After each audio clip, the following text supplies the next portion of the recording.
The floorboards groaned under her bare feet, a sound like a dying animal. Around her, men were shouting numbers, their voices thick with whiskey and sweat. They weren't bidding on cattle or land. They were bidding on her. Sarah Mitchell was 23 years old, and her life was being sold for the price of her dead father's bad luck at a poker table. She stood on that splintered wooden platform, the Arizona sun beating down on her, and refused to cry. She'd die before she gave them the satisfaction. Her chin was high, her gaze fixed on a distant mesa, pretending she was anywhere but here. From the back of the grimy, shifting crowd, a man watched. He leaned against a support post, his hat pulled low, casting his face in shadow. To anyone who bothered to look, he was just another drifter. His boots were scuffed, his clothes coated in the fine red dust of the territory. He looked like he didn't have 2 cents to rub together. But appearances, as they say, can be deceiving. Underneath the worn leather and cheap denim, Marcus Steele was the wealthiest, most powerful man west of the Mississippi River, and he was watching this disgusting spectacle with an icy calm that hid a furnace of rage. "Do I hear $50? The auctioneer bellowed, his face slick with sweat. "A fine young woman, strong, can cook, clean, and work a field from sunup to sundown." A fat man with a shirt stained yellow from tobacco juice leered at Sarah, his eyes crawling over her like insects. "50!" he roared, a shower of spit flying from his lips. "60!" shouted another, a man whose smile was a graveyard of broken teeth. Marcus's jaw tightened so hard a muscle jumped in his cheek. These vultures, these bottom feeders, they were picking apart a life, a human soul, and they had no idea what they were truly dealing with. They had no idea who Sarah Mitchell really was, and they certainly had no idea who he was. The fat man, Silas, shoved his way closer to the platform. 75, he bellowed, and I want a closer look at the merchandise before I pay. Sarah's face, already pale, turned the color of bone. She took a single shuffling step back, her bare foot hitting the edge of the platform. There was nowhere left to run.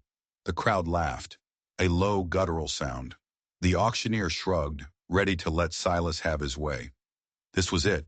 This was the moment her life ended, and something else, something far worse, began.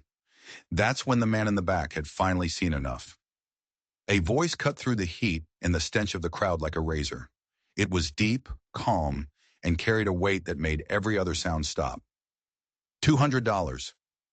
Every single head whipped around. The murmuring ceased. The laughter died in their throats. Even the auctioneer's jaw hung slack. His words caught somewhere between his brain and his mouth. $200. In this part of the country, that was half a year's wages for an honest man. It was a fortune. The fat man, Silas, spun around, his face purple with rage. "Who in the hell said that?" Marcus pushed off the post and started walking. The crowd parted for him like the Red Sea, men stumbling back from the sheer intensity in his eyes. He moved with a purpose that belied his ragged clothes.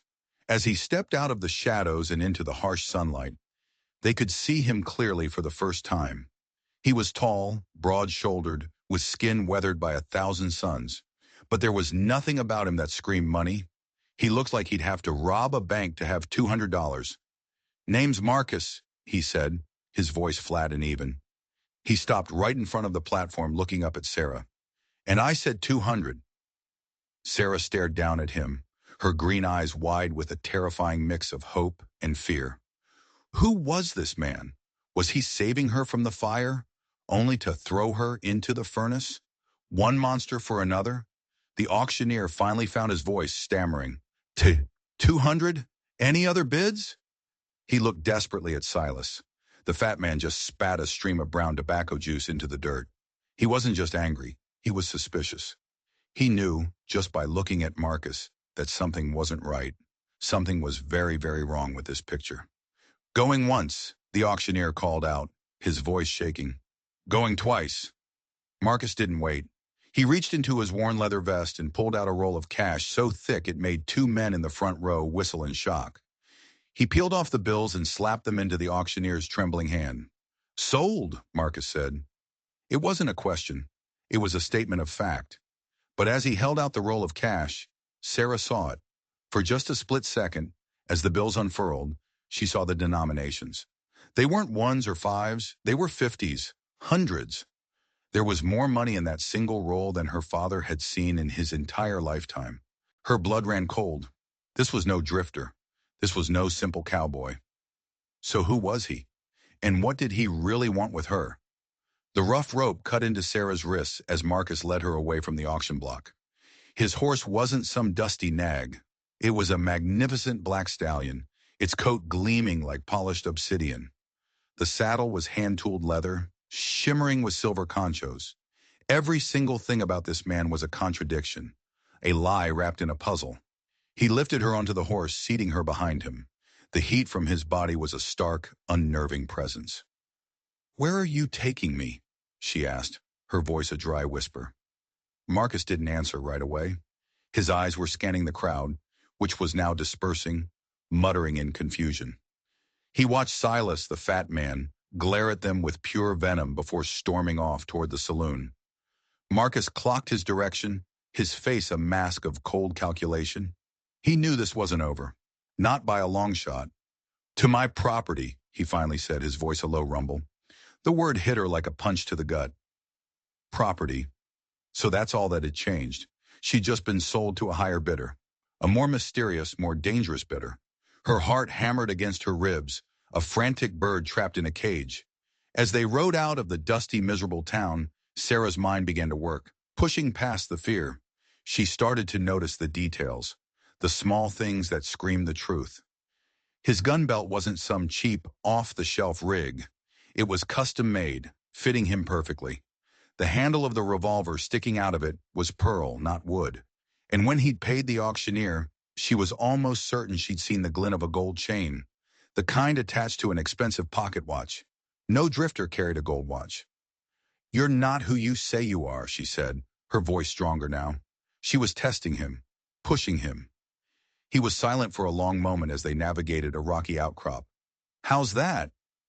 "You don't carry yourself like a drifter. You carry yourself like you own every piece of ground you walk on. That roll of cash, the horse, this saddle. You're lying." A muscle in his jaw twitched. She was smart, perceptive. He had severely underestimated her. He'd have to be more careful. "Maybe I just saved up," he said, his voice tight. But the excuse was so weak, so pathetic, that it was worse than saying nothing at all. It only made Sarah's suspicions spiral. Why would a man with this kind of wealth disguise himself as a poor drifter? And why, of all the people in the world, would he travel to a backwater town to buy her? She was a farmer's daughter, a nobody. It didn't make any sense. The landscape grew harsher, the red rocks reaching up from the desert floor like the bones of a dead giant. The heat was a physical weight. "How much further?" she asked, her throat raw. Not long. They crested a small hill, and Sarah's breath caught in her throat. Down in a valley, nestled in a grove of cottonwood trees that shouldn't even be able to grow here, was a house. But it wasn't a ranch house. It wasn't a cabin. It was a mansion. A sprawling, two-story adobe masterpiece with a wraparound porch, massive glass windows, and a terracotta roof that glowed like a hot coal in the afternoon sun. It was a palace dropped in the middle of hell. That's your place?" she stammered, the shock vibrating in her voice. Marcus let out a quiet curse under his breath. He'd been so focused on their back trail, so worried about Silas and his cronies, that he'd forgotten. He was supposed to take the long route, the one that led past the decoy, a small, dilapidated cabin he'd set up for exactly this purpose, to maintain his cover. But he'd slipped up, a rare, dangerous mistake. "It's, been in the family a while," he said, but the lie tasted like ash in his mouth. Sarah wasn't buying it, not for a second. Her mind was a whirlwind. The cash, the horse, the gear, and now this impossible house. A thought, cold and sharp, pierced through her confusion. She looked around frantically. There was no bunkhouse for ranch hands, no barn, no corrals, no sign of life whatsoever. Just this massive, isolated mansion. And them. She was utterly, completely alone with a man who was nothing but secrets and lies. and a terrifying thought began to bloom in her mind. Maybe being bought by the fat man with the tobacco-stained shirt would have been the safer bet. As he reined the stallion to a halt in front of the ornate, hand-carved wooden doors, Marcus dismounted. He reached up to help her down, but she flinched away, sliding off the other side of the horse and putting its massive body between them. Her eyes, blazing with a mixture of terror and defiance, darted from his face to the impossible house. "Marcus," she said, her voice dangerously quiet, "tell me the truth. What do you really want with me?" Marcus took a slow step around the horse, his hands held up in a placating gesture. He could see she was on a knife's edge. One wrong word, one wrong move, and she would bolt. "What I want," he said, choosing his words with surgical precision, "is to make sure you're safe." A harsh, bitter laugh escaped her lips. "Safe? You bought me like a head of cattle. You lied to me about who you are, and you brought me to this palace in the middle of nowhere. How is any of this safe?" He couldn't deny it. She was right. From her perspective, this was a nightmare. But the real truth, the whole, complicated, bloody truth, it was too dangerous to tell her. Not yet. How could he explain that he knew her father? That the gambling debts were a complete fabrication, a tool used by a ruthless gang to traffic young women? How could he tell her he'd been undercover for 2 months, gathering evidence, and that buying her was the only way to pull her out before she disappeared forever? He couldn't. So he tried another angle. "You're hungry, thirsty. Let's just go inside." "I'm not setting foot in that house with you," she said, planting her feet. Her jaw was set like granite. He saw the fire in her, the same unbreakable spirit he'd seen on the auction block, and a part of him, a part he thought was long dead, felt a flicker of admiration. "Fine," he sighed. "We'll sit on the porch. I'll have Elena bring us some water." Sarah's eyebrows shot up. The suspicion on her face sharpened into a weapon. "Elena? Who's Elena?" "My housekeeper," he said, and immediately knew he'd made another mistake. "You have a housekeeper?" she asked, her voice dripping with sarcasm. "What kind of down-on-his-luck cowboy has a personal housekeeper for his family mansion?" Damn it, he was getting sloppy. He was used to the corporate battlefields of San Francisco, the high-stakes poker games of politics. This raw, direct scrutiny from a woman with absolutely nothing left to lose was a completely different kind of danger. She's, uh, she's been with the family for decades," he stammered, trying to patch the holes in his sinking story. As if summoned by the sheer force of his blunder, the massive front door swung open. An elderly Mexican woman with sharp, intelligent eyes and silver hair pulled back in a severe bun stepped out. She was dressed in a crisp, clean uniform, her posture ramrod straight. She looked less like a housekeeper and more like a queen in exile. "Senor Steele," she said, her voice warm and formal. "I was beginning to worry. You did not tell me you were expecting a—" She trailed off, her eyes landing on Sarah, and her professional composure cracked for just a fraction of a second. But that fraction of a second was all Sarah needed. She seized on the name like a hawk on a rabbit. "Senor Steele," she repeated, her voice soft and lethal. "I thought your name was Marcus." Elena's face went pale. She looked at Marcus, her eyes wide with apology. She had made a terrible mistake. Marcus shot her a look, a silent command to say no more, but the damage was done. The name was out, hanging in the hot, still air between them. "Marcus Steele," he said quickly, trying to recover. "It's my full name, Elena. She's formal." But Sarah wasn't listening. She was piecing it together. The mansion, the private servant, the bottomless roll of cash, and now the name, Steele. It echoed in her memory, a name she'd heard whispered in town, a name attached to stories of impossible wealth and ruthless power. "Steele," she breathed, the single word filled with dawning horror. The railroads, the mines. Marcus could feel a bead of sweat trace a path down his temple. The Steele name was a brand, a legend. It was synonymous with an empire that stretched across 3 territories. If she made the connection, his entire operation, everything he had worked for, could be jeopardized. "It's a common name in Osani," he said, but his voice was thin, unconvincing. Sarah took another step back, her mind racing, connecting the dots with terrifying speed. "You're not just a rich man, are you?" she whispered, her eyes wide with the sheer, terrifying scale of her discovery. "You're that Steele. You're Marcus Steele." Her voice rose with each word, accusation turning into certainty. "Who are you? Why did you buy me?" Before he could even attempt to form an answer, a new sound shattered the tense silence. The thunder of hoofbeats. Not one horse, a dozen, maybe more. Coming hard, coming fast. A cloud of red dust was rising on the horizon, a signal of impending war. And Sarah knew, with a certainty that chilled her to the bone, that whatever twisted game Marcus Steele was playing, the other players had just arrived, and they hadn't come to talk. "Get inside now." Marcus's voice was no longer the calm, calculating tone of a businessman or the rough drawl of a cowboy. It was the hard, sharp command of a soldier. He grabbed Sarah's arm, his grip like a steel trap, and pulled her toward the house.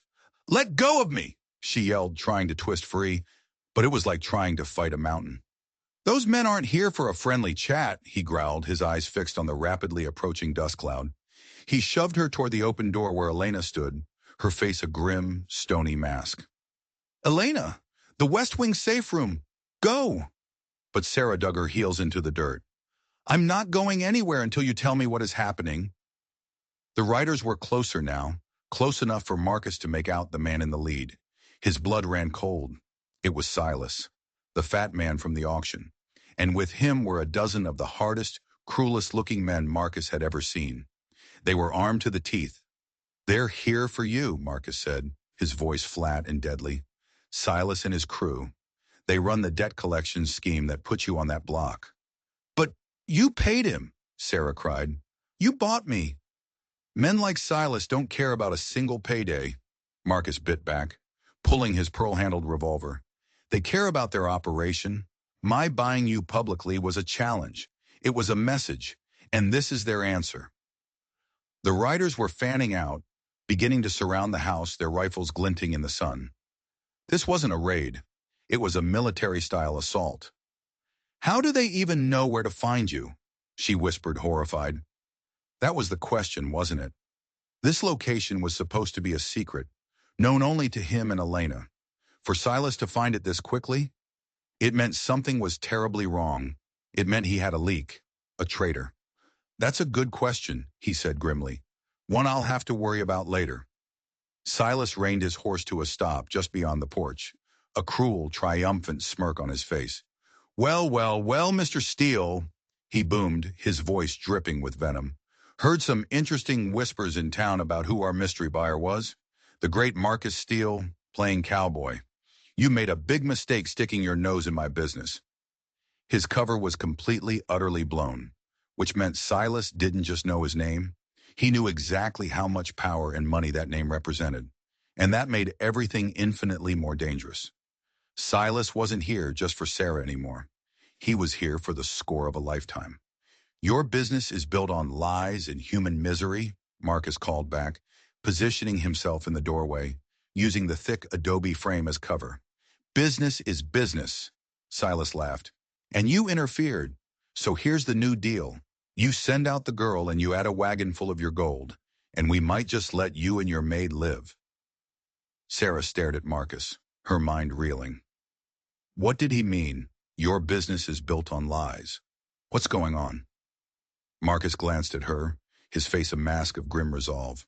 There was no more time for lies, no more time for half-truths. Your father's gambling debts were fake, Sarah. All of them. Silas and his gang have been doing this for years. They target families on the brink, forge debt ledgers, and then seize their most valuable asset to cover the fabricated loss. Usually a daughter. The world tilted under Sarah's feet. It all clicked into place. Her father's confusion and despair in his final weeks. His insistence that he didn't know that much. He hadn't been losing his mind. He'd been telling the truth. "So you were there because you knew?" "I've been tracking this trafficking ring for 6 months," he said, his eyes never leaving the men surrounding them. "Buying you was the only way to prove you were a victim of their scheme, not legitimate collateral. I was gathering the final piece of evidence. You let them sell me, she gasped, the betrayal a fresh, sharp wound. It was the only way to destroy them for good, he countered, but it seems they're more resourceful than I gave them credit for. He looked from Silas to the cold, professional way his men were taking up positions. This was no common gang of thugs. They moved with training, with discipline. You've got 1 minute, Steele, Silas bellowed. Then we're coming in, and the price goes up. What do we do? Sarah asked, her voice trembling. Marcus turned and looked at her, and for the first time she saw past the billionaire, past the cowboy disguise, and saw the man underneath. A man pushed to the very edge. We fight, he said. He strode to a large, ornate chest against the wall, threw it open, and pulled out a repeating rifle. He tossed it to her. Do you know how to use one of these? She fumbled with the heavy weapon. No, I've never even held a gun before. Then you're about to get a very fast lesson, he said, pulling out another rifle for himself and a pistol for Elena, who accepted it with a steady hand that was shockingly natural. Because I have spent a fortune and risked my life to get you away from those animals. I'll be damned if I let them take you back now. Outside, Silas was counting down. 30 seconds, Steele. Sarah looked at the rifle in her hands, then at Marcus's face. The sheer, insane risk he was taking? It still didn't add up. There had to be something more, something personal. Why? She asked, her voice barely a whisper. Why are you doing all this for a stranger? Marcus met her gaze, and the mask finally fell away completely. In his eyes, she saw a pain so deep it was an ocean. Because 3 years ago, he said, his voice cracking with a grief that was still raw, Silas ran the same scam on another family, and he sold my sister the same way he tried to sell you. The front door exploded inward, splintered into 1,000 pieces by the butt of a rifle. Time's up, Steele. Silas stormed through the shattered remains of the door, flanked by 2 of his men, their guns raised and ready. The air crackled with tension, thick with the smell of dust and gunpowder waiting to be ignited. Well now, Silas sneered, his piggish eyes landing on Sarah, then flicking to the rifle in her trembling hands. Look at this. The rich boy thinks he can play hero. Marcus stepped in front of Sarah, his own rifle rock steady. She's not going anywhere with you, Silas. She's my property, collateral for a debt. Silas shot back, his voice booming in the grand foyer. The debt was fraudulent, and you know it, Marcus said, his voice dangerously calm. I have the real ledgers. I have testimony from 2 other families you destroyed. It's over. Silas's face darkened. You have been busy, haven't you, Steele? Sticking your nose where it doesn't belong. He took a step forward, his men moving with him, fanning out. Behind Marcus, Sarah's knuckles were white on the stock of the rifle. Her mind was stuck on his last words. He sold my sister. Your sister, she whispered, needing to understand. What happened to her? Marcus's eyes never left Silas, but his words were for her. A quiet, horrifying confession. He sold her to a silver mining camp in the Northern Territories, a place no man comes back from. By the time I found her, he swallowed hard, the sound raw with pain. By the time I found her, it was too late. They worked her to death. A cruel, ugly laugh bubbled up from Silas's throat. It was a sound that had no place in the world. Business is business, Steele. Should have taught your family to pay their debts. That was it. That was the moment something broke in Marcus. The cold, calculated control he'd maintained shattered like glass. And what was left underneath was pure, unadulterated rage. It was so intense it felt like the temperature in the room dropped 20 degrees. Her name, Marcus said, his voice a low, terrifying growl, was Catherine. She was 19, and she deserved to live. Just like this one, I suppose, Silas said, gesturing flippantly towards Sarah with his gun. Doesn't matter. We're past talking now. And in that instant, Sarah made a choice. Her fear was a living thing, a screaming monster in her gut. But her anger was bigger. The injustice of it all. Her father, Marcus's sister, how many others? It was a fire that burned away the terror. She wasn't a farmer's daughter anymore. She wasn't merchandise. She was a survivor. She stepped out from behind Marcus, raising the heavy rifle. It shook, but she held it firm. It ends now, she said, her own voice surprising her with its strength. Silas actually looked amused. Well, look at the little mouse that roared. You ever killed a man, girlie? No, Sarah said, her eyes locked on his. But you're giving me a damn good reason to start. The room fell silent, deadly silent. The only sound was the slow, ominous ticking of a grandfather clock in the corner, counting down the last seconds of someone's life. You know what your problem is, Steele, Silas said, his tone conversational, almost casual. You think your money makes you untouchable. You brought a checkbook to a gunfight. He nodded to one of his men, who began to creep slowly, deliberately towards Sarah's side of the room. Don't, Marcus warned, his rifle tracking the man's every move. Silas just smiled, a cold, dead thing. See? I figure we kill you both. We take whatever gold you've got stashed in this palace, and we'll still sell the girl. We'll get an even better price for her now that she's famous. Sarah knew he was right. There was no escape.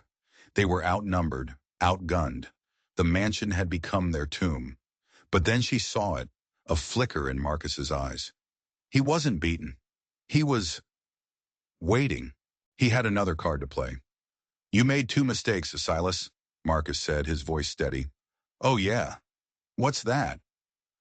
The first was ever laying a hand on my sister, Marcus said.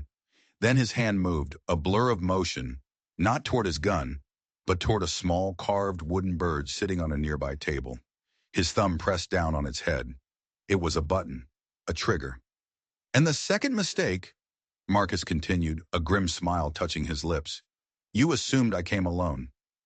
For a second, nothing happened. Silas laughed. You're bluffing? There's no one for miles.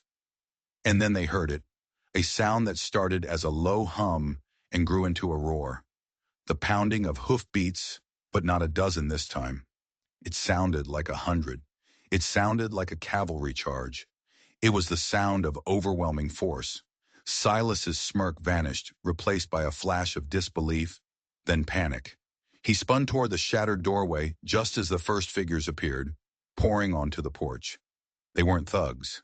They were professionals, dressed in black dusters, moving with tactical precision, armed with brand-new repeating rifles.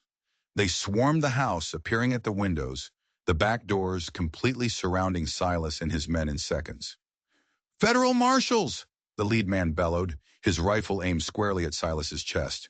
Drop your weapons, now! Silas and his crew were caught, fish in a barrel. They looked around wildly, their faces a mixture of shock and terror. They had walked into the most elaborate trap Sarah could have possibly imagined. Who are you people? Silas stammered, his gun wavering. Marcus lowered his rifle and straightened up. The last vestiges of the cowboy, of the grieving brother, fell away. What stood there now was the man from the legends, cold, powerful, in absolute control. Allow me to properly introduce myself, he said, his voice echoing with authority. Marcus Steele, Special Deputized Agent for the United States Treasury Department. We've been building a case against your human trafficking and counterfeiting ring for over a year. And you, Silas, just led us to your entire command structure. Sarah's mouth fell open. A treasury agent? It wasn't just about his sister. This was a federal operation. This was bigger than she could have ever dreamed. The lies weren't just lies. They were layers. Layers upon layers of a plan so complex it was staggering. Silas's face was ashen. He was a cornered rat. Counterfeiting, he whispered, the word full of dawning horror. Oh, did you think we didn't know? Marcus said with a chilling smile. That you were using the trafficking sales to fund the largest counterfeiting operation in the West? We have your printing plates. We have your distributors. And now, thanks to you gathering them all in one place for this little assault, we have all of your enforcers. Desperation flared in Silas's eyes. He knew it was over. His life was over. With a primal scream of rage, he lunged, not at Marcus but at Sarah. He was going to take one of them with him, but he never made it. 3 shots rang out, so close together they sounded like one. One from Marcus, one from the lead marshal, and one from Sarah. Silas was thrown backward, as if hit by a cannonball. A look of pure shock on his face before his eyes went glassy, and he crumpled to the floor. The fight was over before it had even truly begun. The marshals descended, clapping Silas's men in irons. The chaos subsided into the quiet, efficient process of cleaning up.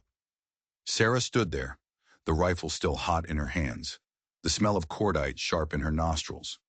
She looked at the body of the man who had tried to buy her. She looked at Marcus Steele, the government agent, the billionaire, the avenging brother. She thought she had started to understand him, but she realized she didn't know anything at all. And as the lead marshal approached Marcus, a strange, tense look on his face, Sarah had the sinking feeling that this was still far from over. The biggest twist was yet to come. The grand foyer was a scene of controlled chaos. U.S. Marshals were hauling Silas's men out, their faces sullen and defeated. The body of Silas himself was being covered with a canvas sheet. Through it all, Marcus Steele stood like the calm eye of a hurricane, issuing quiet, precise orders. Sarah hadn't moved. The rifle felt like it was welded to her hands. She had just taken a life. It should have felt horrifying, world-shattering. But all she felt was a strange, cold calm. She had done what she had to do.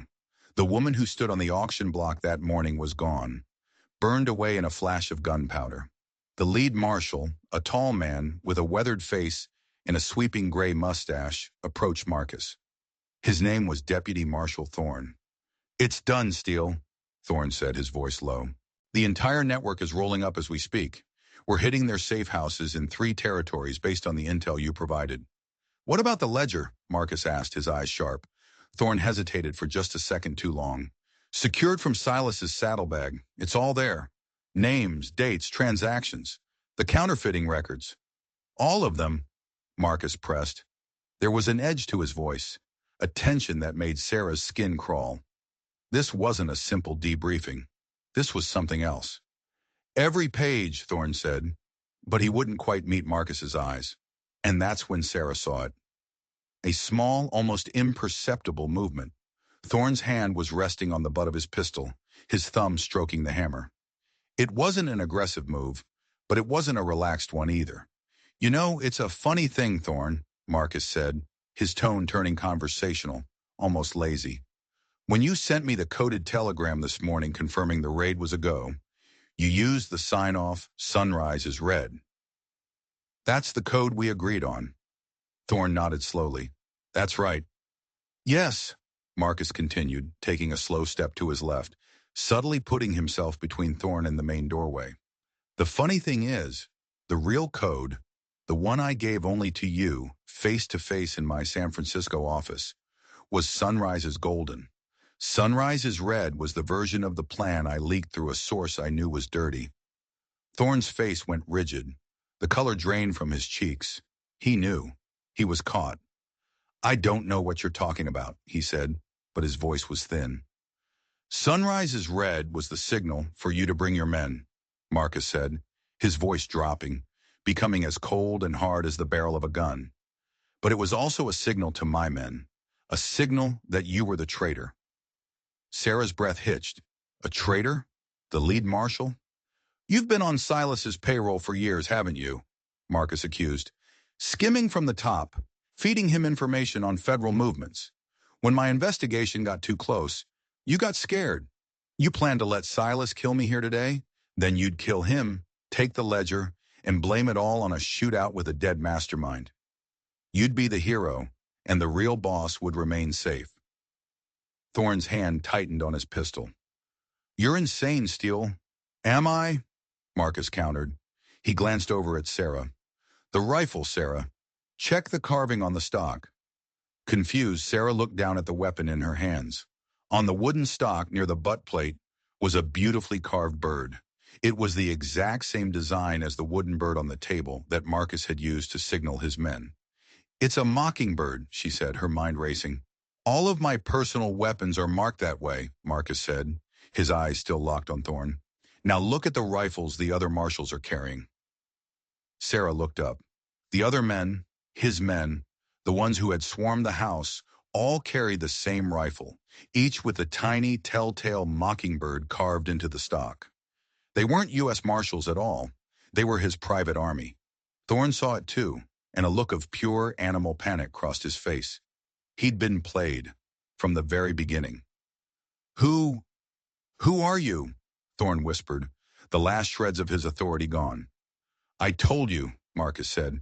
I'm a man who is very, very good at uncovering corruption. He made a small, sharp gesture with his hand. Instantly, 4 of his marshals leveled their rifles at Thorne and the few real marshals who had accompanied him. The standoff was electric. For a moment, no one moved. Thorne was trapped, his betrayal laid bare for everyone to see. It was never about the counterfeiting, was it? Sarah asked softly, the final, horrifying piece of the puzzle clicking into place. Marcus finally looked at her, and in his eyes she saw the whole, terrible truth.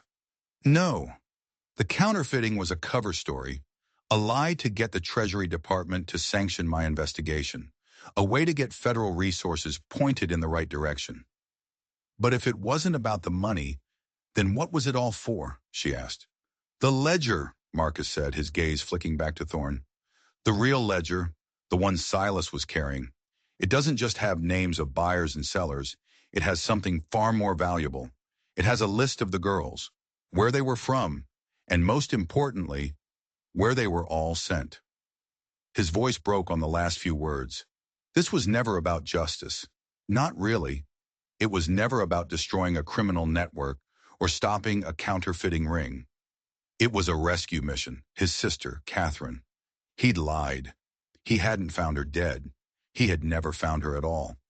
She was still out there, somewhere, sold into a slavery so deep and dark, he'd had to burn down half the criminal underworld in the American West just to find a single clue to her whereabouts. This entire, sprawling, unbelievably complex operation, the undercover identity, the private army, the manipulation of the U.S. government, it was all the desperate, focused, unstoppable effort of one man trying to find his lost sister. Thorne saw his opening. While everyone was reeling from the revelation, his hand blurred as he drew his pistol. He never got the chance to aim it. A single shot cracked through the air. Not from Marcus, not from his men, from Elena.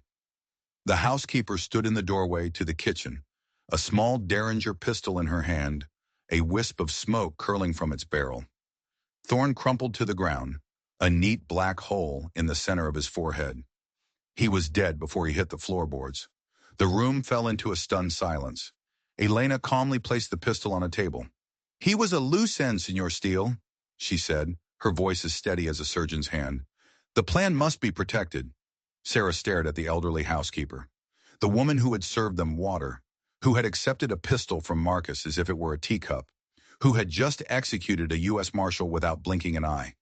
Whoever Elena was, she was no simple housekeeper. She was a soldier in Marcus's secret war. And Sarah was standing right in the middle of the battlefield. 2 hours later, the last of the bodies had been removed. Thorne and the other corrupt marshals were taken away by Marcus's men, destined for a quiet, unmarked grave in the desert. The official story would be that they died heroically in the line of duty, a lie Marcus would use to keep the rest of the Treasury Department from looking too closely at his operation. The mansion was quiet now. The setting sun cast long, bloody shadows through the shattered doorway. Sarah sat on the porch, a blanket wrapped around her shoulders. Elena had brought it to her, along with a cup of hot, sweet tea that did little to stop the trembling in her hands. Marcus stood at the railing, staring out at the darkening landscape. He had changed out of his disguise and was now dressed in a tailored suit of black wool that seemed to absorb the light around him. He looked every bit the powerful, dangerous man he was.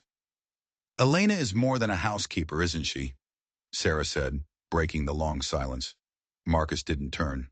Her family served my family for generations in the old country. When my parents came to America, she came with them. She was my governess. She taught me history, mathematics, and how to shoot a pistol before I was 10 years old. She is the only person on this earth I trust completely. It made a terrifying kind of sense. And your men? Sarah asked. Ex-soldiers, Pinkerton agents I fired for being too violent. Men who were loyal only to cash, until I offered them something more valuable. A purpose. A war to fight. A war to find his sister. You're going to find her, Sarah said. It wasn't a question. He finally turned to look at her. His face was etched with exhaustion, but his eyes burned with a feverish, unquenchable fire. I have the ledger. Her name is in it, Catherine Steele, and next to it, a location, a mining consortium called Ouroboros, deep in the Mexican territory. It's a place that doesn't officially exist. So what now? Now I go get her. The finality in his voice was chilling. He would go, and he would either come back with his sister, or he wouldn't come back at all. He walked over and sat in the chair opposite her. He reached into his coat and pulled out a leather-bound satchel. He placed it on the table between them. This is for you, he said. There are land deeds inside. A farm in Oregon, pristine and profitable. There's a bank book with an account in your name. There's more money in it than you could spend in 10 lifetimes. There are travel documents, new identification papers. You can be anyone you want. You can go anywhere you want. You'll be safe. No one will ever bother you again. It was freedom. True, absolute freedom. Everything a person could ever dream of. She could walk away from all of this. From the violence, the lies, the death. She could start over. Forget the auction block. Forget the name Marcus Steele. Forget everything. She looked at the satchel. Then she looked at him. She saw the pain in his eyes, the crushing weight of the mission he had carried alone for so long. And what about you? She asked quietly. I have my own path to walk, he said. Sarah thought about the woman she had been that morning, powerless, a victim. She thought about the terror, the desperation, and then she thought about the feeling of the rifle in her hands, the cold certainty that she would not be a victim ever again. The farm in Oregon? It was a beautiful dream, a safe dream. But it wasn't her dream, not anymore. She pushed the satchel back across the table toward him. No, she said. Marcus stared at her, confusion clouding his features. No? Sarah, this is your chance to have a normal life. I don't think I know what normal is anymore, she replied, a small wry smile touching her lips. And I don't think I want it. She stood up and walked to the railing, looking out at the same horizon he had been studying. You're going into Mexico, into a place that doesn't exist, to fight an army of men guarding a secret silver mine, to rescue your sister. Yes. You'll need help, she said. You'll need someone who knows what it feels like to be on that auction block. Someone who knows what these people are capable of. You'll need someone they won't see coming. She turned back to face him, and her eyes were clear and steady. The fear was gone, replaced by a resolve that was as hard as desert rock. You bought me at that auction, Marcus Steele, she said. But you didn't buy a victim. You didn't buy a housekeeper. You bought a soldier for your war. A slow smile spread across Marcus's face. It was the first genuine, unguarded expression she had ever seen from him. He had spent years building an army, but he had been fighting all alone. Until now. Well, Sarah Mitchell, he said, standing up and walking to her side, it looks like you just bought yourself a partner. Together, they stared out into the vast, dangerous darkness of the world. The fight wasn't over. It had just begun. If you enjoyed this story, don't forget to hit that subscribe button and ring the notification bell, because the mission to Ouroboros is just getting started, and you won't want to miss a single twisted moment of what happens next.